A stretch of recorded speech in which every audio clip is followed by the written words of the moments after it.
Thank you for inviting me to be here today. I look forward to opportunities to speak a little bit about the Salvation Army. I've been with the organization for about 13 years now. I've done almost every job there is to do there except for Corps Officer, and that's not one that I'm ready to take on yet. But I started in the kitchen as a volunteer, and I worked in social services for a while. I worked in office management, but I am currently the youth director at the Salvation Army. And one of the little unknown facts about the Salvation Army, not everybody knows that the Salvation Army is first and foremost a church, and everything that we do is based on that premise. All of our social work and volunteer work is because of our mission statement, which is on the back of the first page, upside down, that I gave you.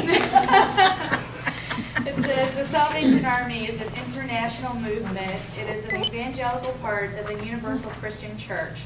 Its message is based on the Bible. Its ministry is motivated by the love of God. Its mission is to preach the gospel of Jesus Christ and to meet human needs in His name without discrimination. William Booth is the founder of the Salvation Army. He founded the Salvation Army in 1865 in London, England, because there were so many poor people during that time. It was during the time of the Industrial Revolution, and he just took it upon himself to leave the Methodist church that he was with and literally went into the streets and started preaching and started giving out meals, and soup, soap, and salvation is kind of the motto that they had then, because he found it very difficult to minister to someone who was hungry, and that's kind of where we started, is with our food pantries. So you'll see that the first thing that I have listed here is our food pantry, which is open on Mondays, Tuesdays, and Fridays from 9 to 11:30. If you wanted the opportunity to volunteer for our food pantry, you can actually come in and work the food pantry. It is completely volunteer run, the part that we have in the back, where they sort and stock all the food. We're always looking for food donations, donations of plastic bags or paper bags, because they are at a cost to us if we have to purchase them. And what we do on a daily basis is in the morning, all the clients will come in and they go through the front office. Amanda is our social services worker, and she'll meet with them, and then she'll call an order to the back, and the people in the back pick up the bags and they bring them up to the front. So we like to keep at least 2 or 3 people because it gets kind of busy there. We also have a homeless shelter, which is open 24 hours a day, 7 days a week. It's located right next to our Salvation Army building. We have a 15 men's bed and 15 women's bed shelter. They're in 2 separate houses. One of the ways that you can volunteer through the homeless shelter is to provide meals, because we do not have a cook on the weekends. We have a cook that's there Monday through Friday, though currently we're without a cook. We're in the process of hiring one. So all the meals are done through the cook. But if you wanted to volunteer on the weekends, you could do that. And also host a supply drive for the booth house. They're always in need of the basics, the toilet paper, paper towels, cleaning supplies, hygiene supplies for men and women, laundry supplies, and office supplies. And if you're ever interested in doing something like that, you would contact Debbie Neal. She's the lead shelter monitor there, and I have the phone numbers listed at the top of the page. Are there any questions? I tend to just speak very quickly, so if anyone has a question, you can ask me at any time. If you want to wait till after, that's fine also. One of the things that a lot of people don't know about is our character building programs. There are kids programs that we have every Wednesday night.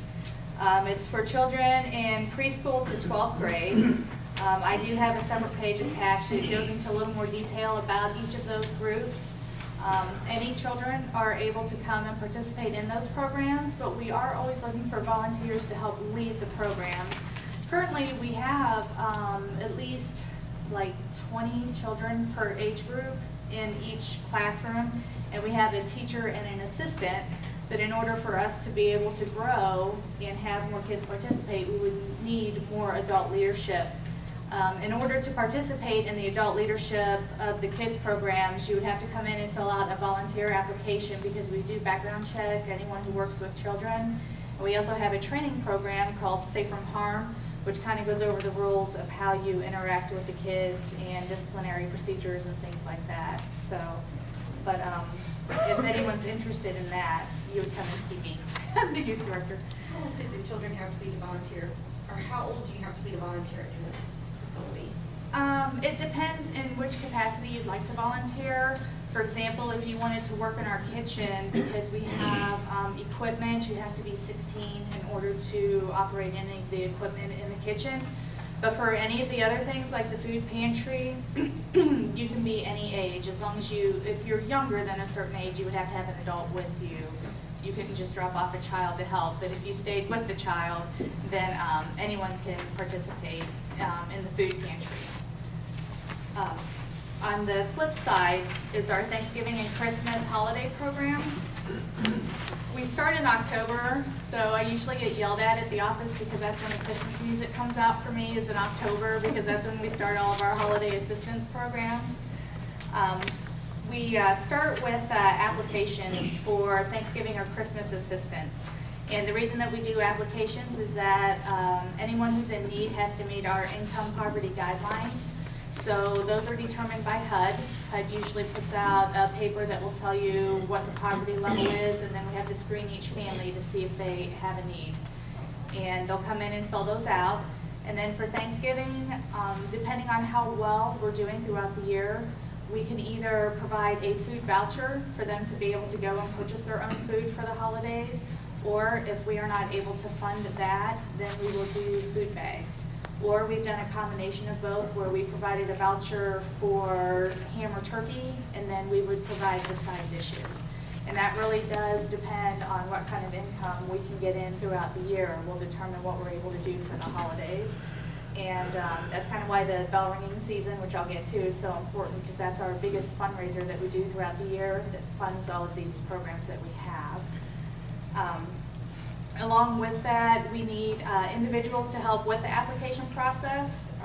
We have greeters, we have people who help with the applications, and then when Christmas comes, we have a toy shop that's open, and we need volunteers to help fill all the bags. We usually have about 500 families that come through, so we need people to help sort the toys that we get in, and then we put it specifically for each family, and then we distribute that back out to the family during Christmas. Which brings me to the bell ringing. We were able to exceed our goal this year, which I was very excited about. It was my first year, and we actually raised 6% over what our original goal was, so thank you very much for all the help and all the support that you guys provided for us in order to do that. Especially with our homeless shelter, our budget is very, very, very tight. So anything that we raise during our Red Campaign Kettle, is kind of what they call it, Red Kettle Campaign, goes throughout the entire year to fund all programs, not just Christmas. Some people are under the impression that what we get in the kettles we just do for Christmas help, but it's really what we use throughout the entire year to do all of the services for the community that we have. Next year, my goal, well this year now, last year was my goal setting, this year my goal is to be able to have more volunteers participate in our Red Kettle campaign. And I'm especially encouraging organizations, if you're able to do one day, if you can take two. Because even if I had each of the larger organizations take 2 days, then that would be more that we'd be able to raise for fundraising. Because whenever we can't get a volunteer at a certain location, we do have paid bell ringers that we put out. It is a nice program to try to help, and we have our own ministry with our paid kettle workers, but our goal is that this is a fundraiser, and so we strongly want to use our volunteer base in order to make those money. Are there any questions on any of that? The last thing that I have on here is our emergency disaster training, and I heard you talking earlier about the hurricanes and tornadoes and different things that come through. The Salvation Army has a strong disaster program. We are usually the people that are there to first respond to the first responders.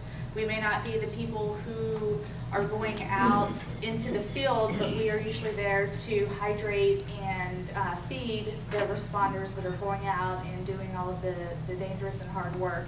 And we also provide the spiritual care for people during this time when they're in crisis.